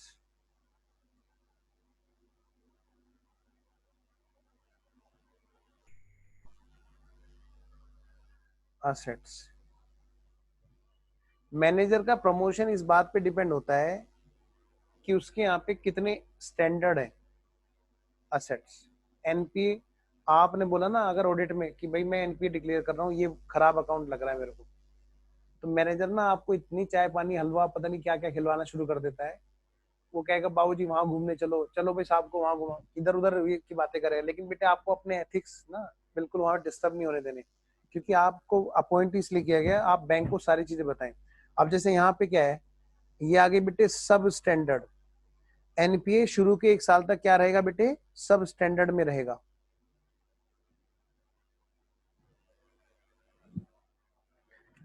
अब उसमें एक बात और भी आती है क्या भाई, हो सकता है प्रॉपर्टी की सिक्योरिटी रखी हुई हो, हाँ सर, और हो सकता है प्रॉपर्टी की सिक्योरिटी ना रखी हुई हो, मतलब उस लोन के लिए कोई सिक्योरिटी अवेलेबल है या नहीं।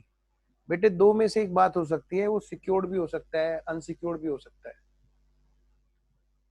तो क्या कह रहे हैं, अगर कोई असेट्स ऐसी है बैंक की जो अभी अभी सब स्टैंडर्ड हुई है, मतलब वो सब स्टैंडर्ड है, तो उस पर आप क्या करो, सिक्योर्ड वाला अगर उसकी सिक्योरिटी रखी हुई है, हाँ जी ये इतने रुपए की असेट्स है, तो उस पर आप क्या करो 15% का प्रोविजन बनाओ मात्र। हाँ जब अनसिक्योरिटी अगर है और अभी अभी एनपीए हुआ है, 91 दिन हो चुके हैं, 1 साल नहीं बीता है, तो कहते हैं 25% का प्रोविजन बना दो तुरंत,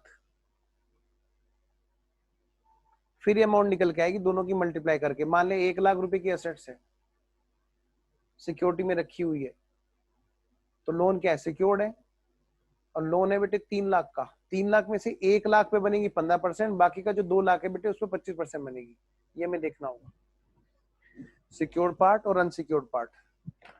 तो सब स्टैंडर्ड के बाद में जब सब स्टैंडर्ड बने हुए कितना टाइम बीत जाए बेटे, 1 साल बीत जाए, तो क्या बन जाता है जी, वो बी, वो बन जाता है बेटे डाउटफुल।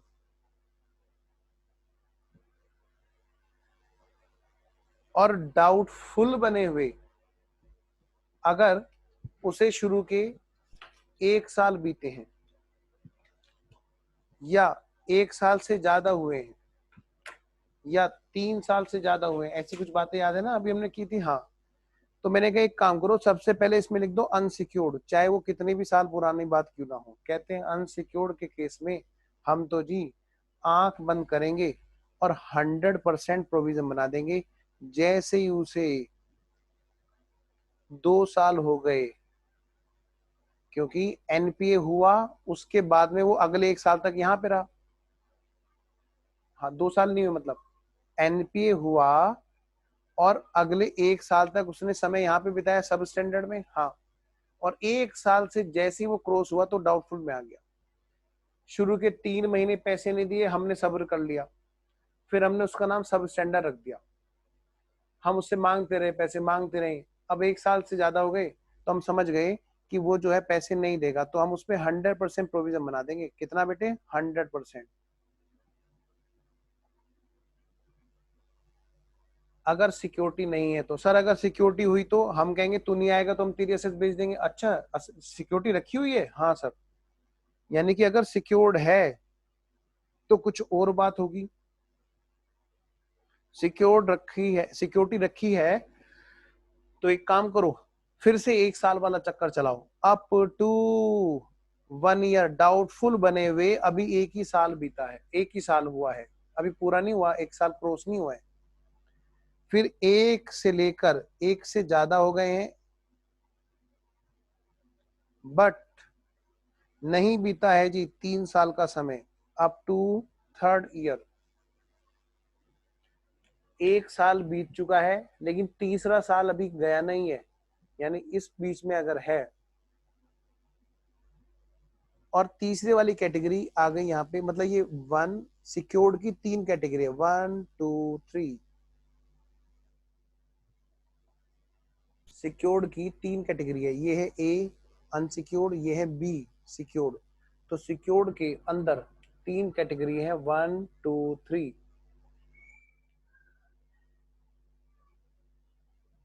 अच्छा, तो क्या क्या है जी उसके अंदर? मोर देन 3 इयर्स, जिसमें 3 साल से ज्यादा का समय हो गया।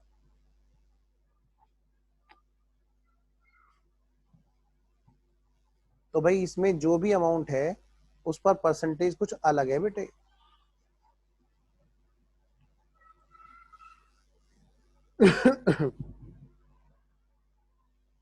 वो कितने की है जी? ये कहते हैं शुरू शुरू में, अभी 1 साल हुआ है शक किए हुए, 1 साल नहीं बीता तो 25%, फिर 40%। जब 3 साल से ज्यादा हो जाए शक किए हुए, तो बेटे चाहे आपके पास प्रॉपर्टी क्यों ना रखी हुई हो, तो समझ जाना हो सकता है उसने प्रॉपर्टी भी ढंग की ना दी हो सकता है कुछ गड़बड़ हो गई हो, पता नहीं प्रॉपर्टी जो है उतने पैसे रिकवर कराएगी कि नहीं कराएगी। क्या मतलब सर? मान लिया किसी ने लोन ले रखा था बैंक से 50 लाख का, और उसने प्रॉपर्टी रख रखी थी बेटे 50 लाख की। आज कोरोना आया, उसका धंधा ठप, तो वो किसी तरह से जो 2 रुपए कमा भी रहा है, तो वो शायद शायद एक, मैं नॉर्मल बात कर रहा हूँ, हो सकता है उसके माइंड में ये आ जाए कि यार क्या करूंगा, 50 लाख का लोन है, 50 लाख की प्रॉपर्टी है, 50 लाख तो मिल ही गए, आज मैं प्रॉपर्टी बेचने जाऊंगा 50 की, बिकेगी क्या? नहीं बिकेगी, है ना? समझ गए ना मैं क्या कह रहा हूँ? हो सकता है कुछ खुराफाता दिमाग क्या चलाए, छोड़ो बैंक को प्रॉपर्टी बेचते हैं, तुम रखो बैंक जी, तुम रखो 50 लाख हमारे पास आ गए, हाँ, तो यानी हो सकता है वही तिकड़मबाजी कर दे। तो इसलिए क्या कहते हैं कि अगर 3 साल से ज्यादा हो गया है इसको डाउटफुल बने हुए, तो क्या बना दो इसका, इसका बेटे 100% का प्रोविजन बना दिया जाए। क्या आपको ये बातें ओके हैं बेटे? कोई डाउट तो नहीं किसी को? चलो जी, डाउट नहीं है।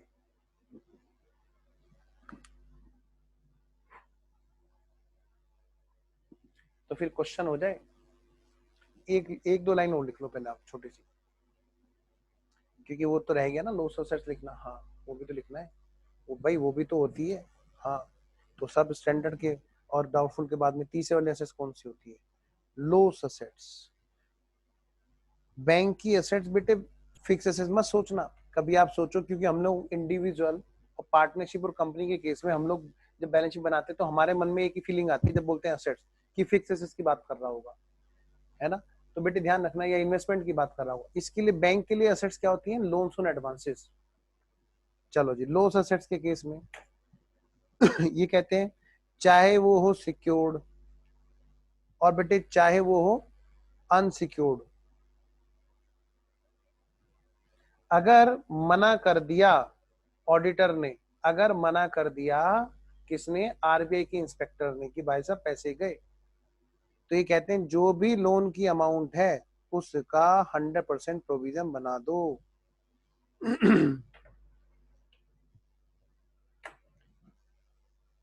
बेटे कुछ अकाउंट और है जहां पे थोड़ा सा हमें ध्यान रखना पड़ता है कभी कभी इनके अलावा। एक है एस्क्रो अकाउंट, लिख लो बस इनको फिलहाल। एक है बेटे जो एस्क्रो अकाउंट होते हैं, एक होते हैं जो हाँ अनसिक्योर्ड तो हमारे हो गए, ठीक है हो गया। एस्क्रो अकाउंट में ये कहते हैं इसमें 20% की प्रोविजन बनाती है। क्वेश्चन में आया एस्क्रो अकाउंट तो हमें 20% की प्रोविजन बनानी है। अब कुछ बातें लिखाते हैं जी, और लिखने के बाद पे हम क्वेश्चन पे चलते हैं जी।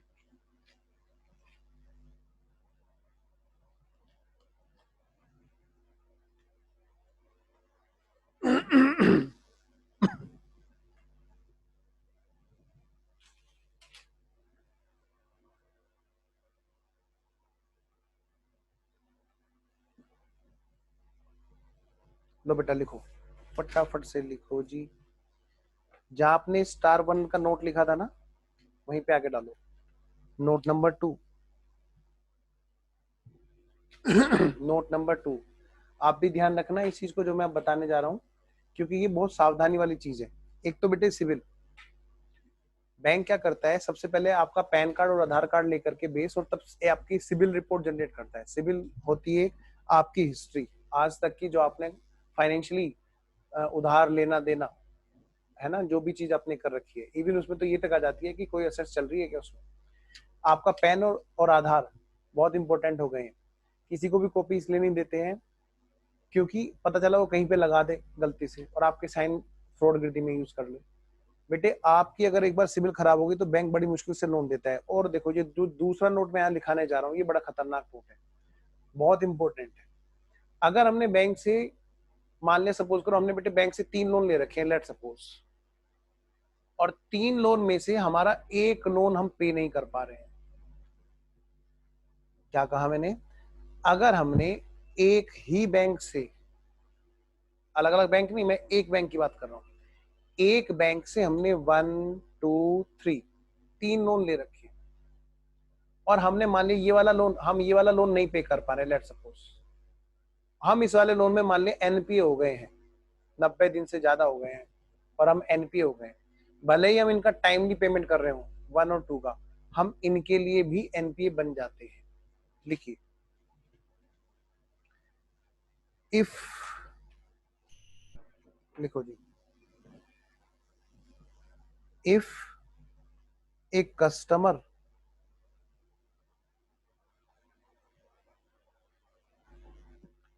account is NPA for one loan account, then he is also, yeah, he is also NPA for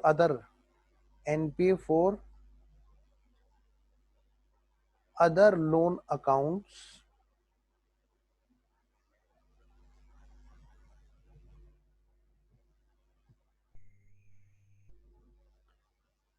until he pays his outstanding dues back, जब तक वो वापस ना कर दे अपने जो भी उसके ड्यूज हैं। ठीक है सर, क्या वो एनपीए से फिर वापस हो जाएगा परफॉर्मिंग असेट्स में? हाँ, अगर वो पेमेंट कर दे तो रीस्ट्रक्चर हो जाता है। और अगर बेटे एक बार एक बैंक ने आपको एनपीए कर दिया तो आपको फिर कोई दूसरा बैंक भी लोन नहीं देगा, क्योंकि वो एनपीए का स्टेटस आपके पैन कार्ड आधार कार्ड पे आ जाता है, आपकी सिविल पे आ जाता है। सीए बनने के बाद में हर पर्सन कहीं ना कहीं लोन लेता है, और कुछ तो यार गाड़ी फाइनेंस करा लोगे तुम लोग, है ना, या फिर घर फाइनेंस कराओगे, तो क्या करोगे भाई, उसके लिए सिविल रिपोर्ट चाहिएगी ना।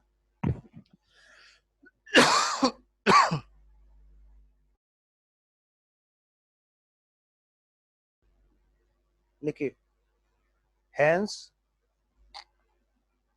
NPA is borrower wise,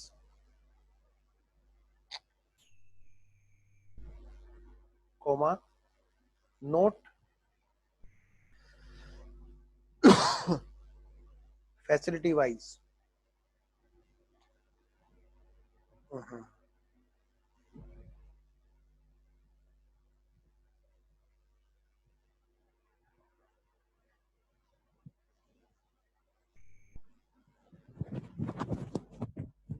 आओ जी आगे बढ़ते हैं. Note: if nothing given,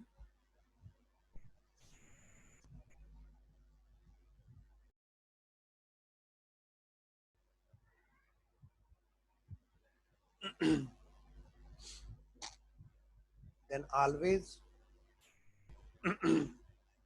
presume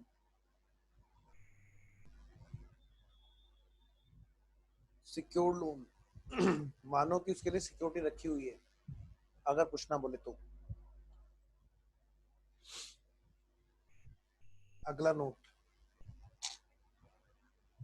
if any loan is partly secured, अगर बेटे कोई लोन पार्टली सिक्योर्ड है,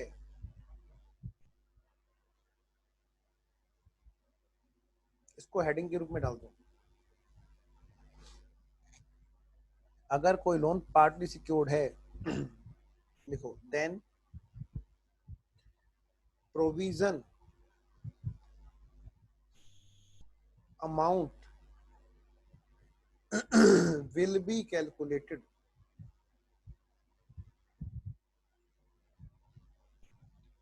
on both part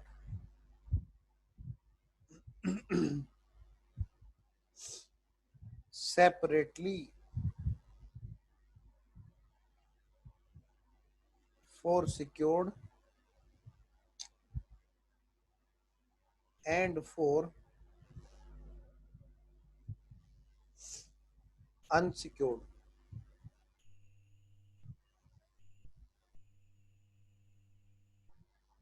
In same manner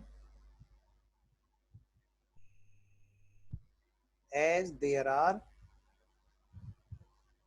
two loans,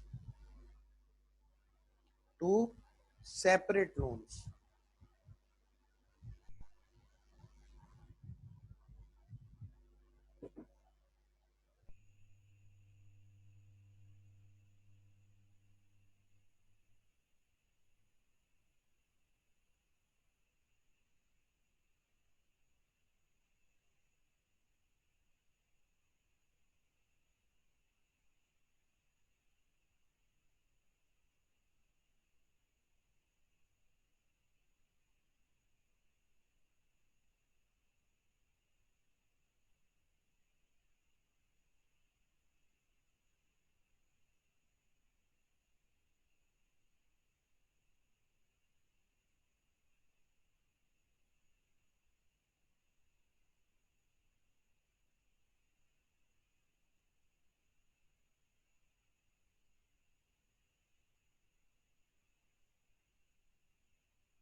हो गया?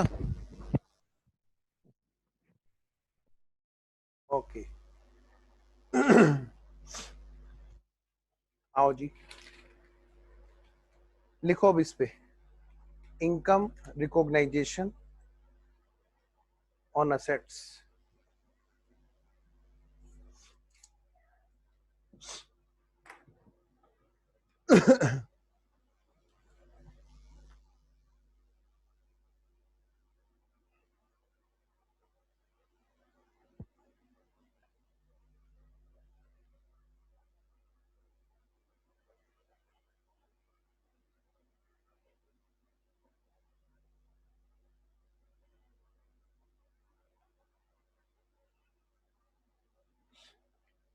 ये जो असेट्स हैं इन पर इनकम के रिकॉग्नाइजेशन के कुछ रूल्स हैं बेटे,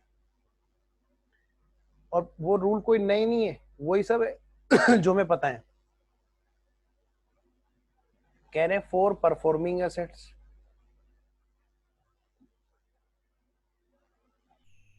ये वजह है कि हमें बताना पड़ता है कि परफॉर्मिंग है या नॉन परफॉर्मिंग है, क्योंकि उससे बैंक की इनकम पे फर्क पड़ता है। परफॉर्मिंग के लिए तो बोला गया है कि आप एक्रूअल बेसिस पर इनकम बुक की जाएगी।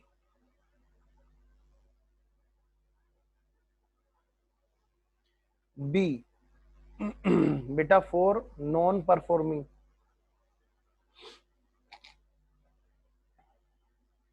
असेट्स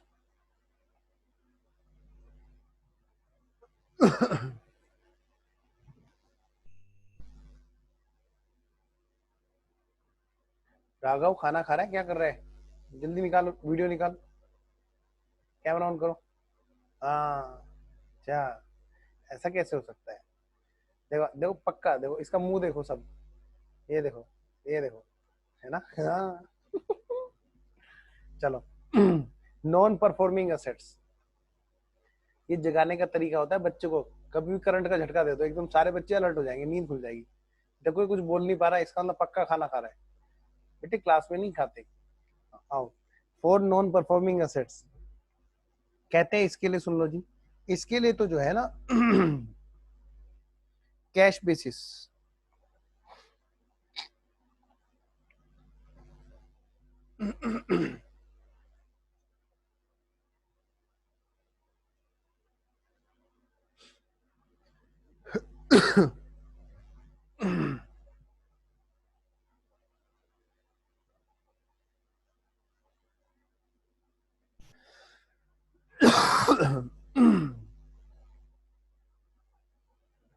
आओ जी चलो, अब चलते हैं जी, क्वेश्चन पे चलते हैं। और क्वेश्चन कहाँ है जी? ये रही जी।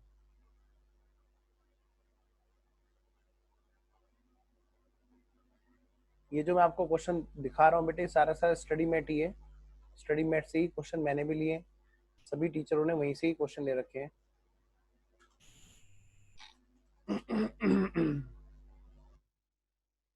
तो मैं लेके आ रहा हूँ सामने स्क्रीन पे।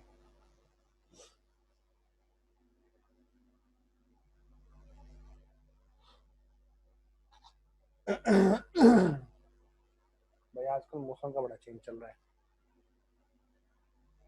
लो जी, 1 2 3।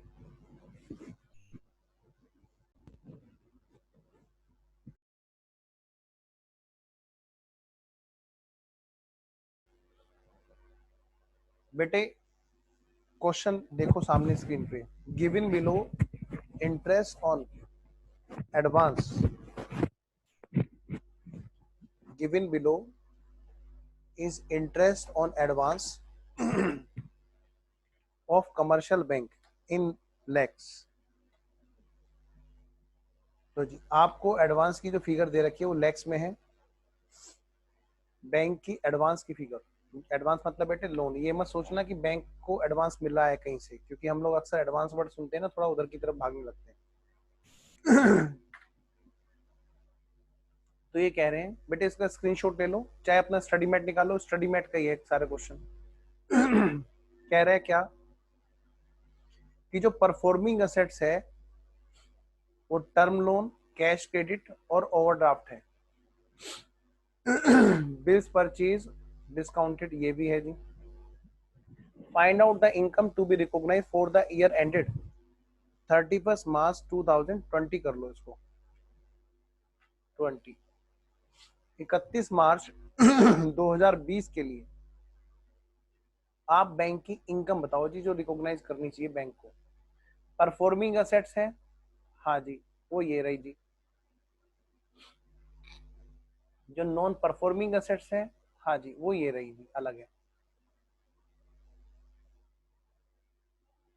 जो परफॉर्मिंग असेट्स है उस पर इंटरेस्ट कितने रुपए का अर्न हुआ और कितने रुपए का रिसीव हुआ,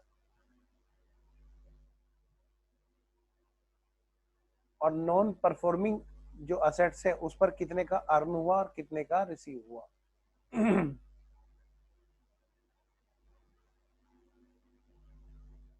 तो मैं वेट कर रहा हूं आपका कि आप पहले इस क्वेश्चन को करेंगे। आपने स्क्रीनशॉट तो ले लिया होगा। तो बेटे फटाफट से क्वेश्चन आपने नोट कर ही लिया है, तो आप लोग क्या करेंगे, फटाफट से क्वेश्चन सोल्व कराएंगे।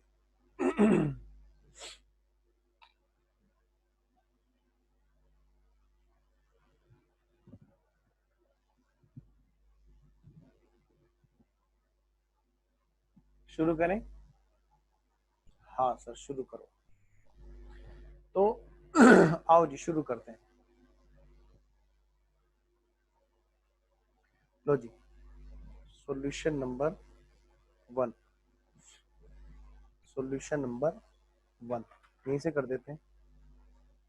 Answer number 1।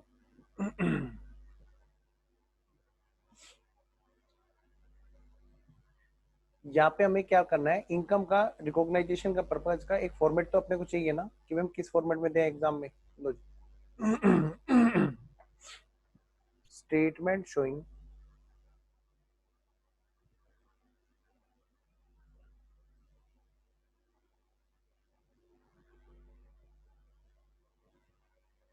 statement showing calculation of income,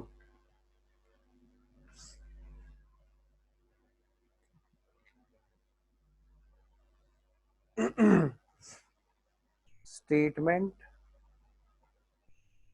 showing calculation of income to be recognized,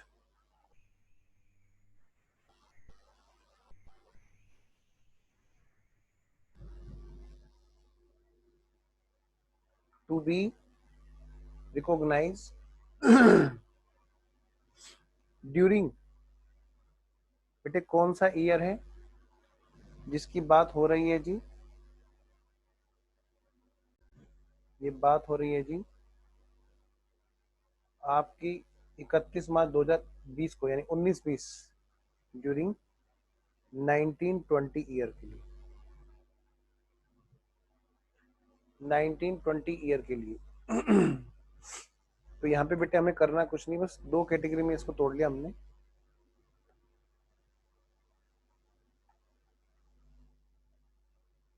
ये है जी टोटल,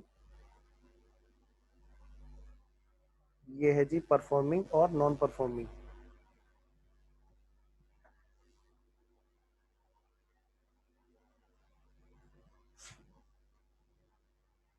असेट्स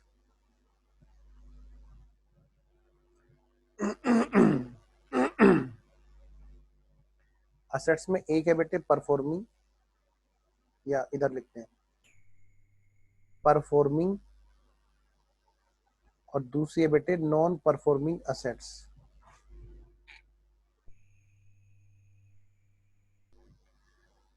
हम इनकम काउंट करने के लिए एक तो बेटे टर्म लोन है, interest on term loan, interest on term loan. Performing assets की हम लोग क्या लेंगे, 120 रुपए की अर्न इनकम। और जो नॉन परफॉर्मिंग असेट्स है उसका हम क्या लेंगे बेटे, रिसीव्ड बेसिस पर, कैश बेसिस, बल्कि यहां लिख दो एक्रूअल बेसिस, और यहां पर कैश बेसिस, और यहां पे आ जाएगी टोटल इनकम। इसकी 120 है और उधर उसकी कितनी है 5, 125 की तो ये हो गई जी। फिगर्स किस में है जी, फिगर्स जो है वो लैक्स में है, फिगर्स लैक्स में है।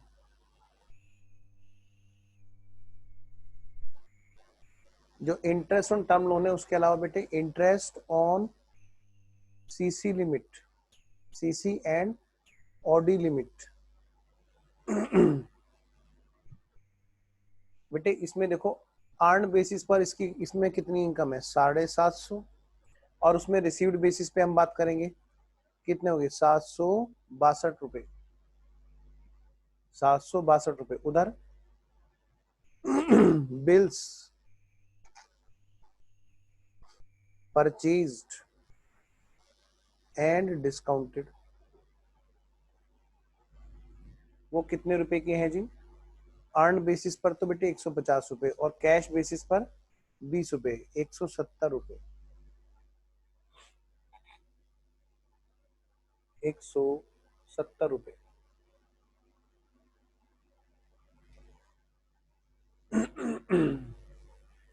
तो total income to be recognise during the year जो है, टोटल कर लो, 5 और 2 7, 7 और 13 और 2 15, एक और एक 2 और 7 9 और एक 10, 1057। Note, during the year ending 31st March 2020, income of rupees 1057 to be recognized is to be recognized.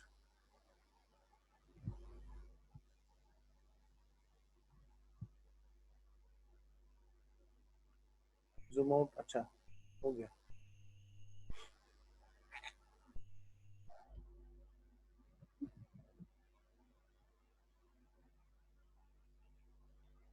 एक एक क्वेश्चन बेटे हमारा यहाँ पे जो होगा वो स्टडी मैट वाला ही होगा, ध्यान रखना। स्टडी मैट्स के अलावा और कहीं से इनके लिए क्वेश्चन करना बड़ा खतरनाक रहता है। लेटेस्ट प्रोविजन के साथ में ही करने में फायदा है। सर अगला क्वेश्चन हम खुद करेंगे, आपको कसम है। जाओ, तुमने कसम दे दी और मैंने ले ली। क्वेश्चन नंबर 2,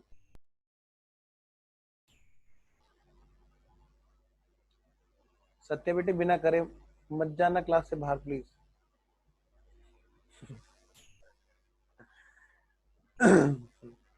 नहीं नहीं, अब सत्या का नेट अच्छा चल रहा है। राघव बार बार परेशान करता रहता है, कुछ भी कहता रहता है। चलो, घर में बेटे छोटे बच्चे को परेशान करते हैं सब लोग, छोटे बच्चे को छेड़ते हैं सब लोग। हाँ चलो जी। क्वेश्चन नंबर 2,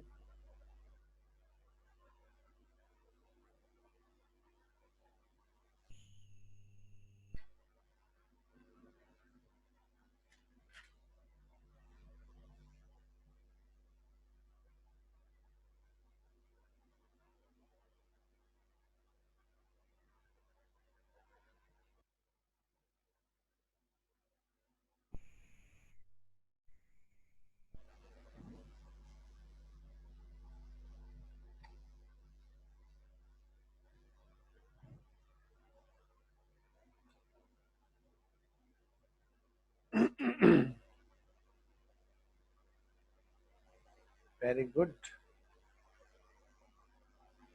आंसर को तो पता नहीं, अभी मैंने नीचे खोलूंगा तो आंसर भी है इसमें, लेकिन ये कि अभी पहले ना खुद कर लेना चाहिए, तो इसलिए नहीं वहां पे देखने फायदा होता। परफॉर्मिंग और नॉन परफॉर्मिंग असेट्स,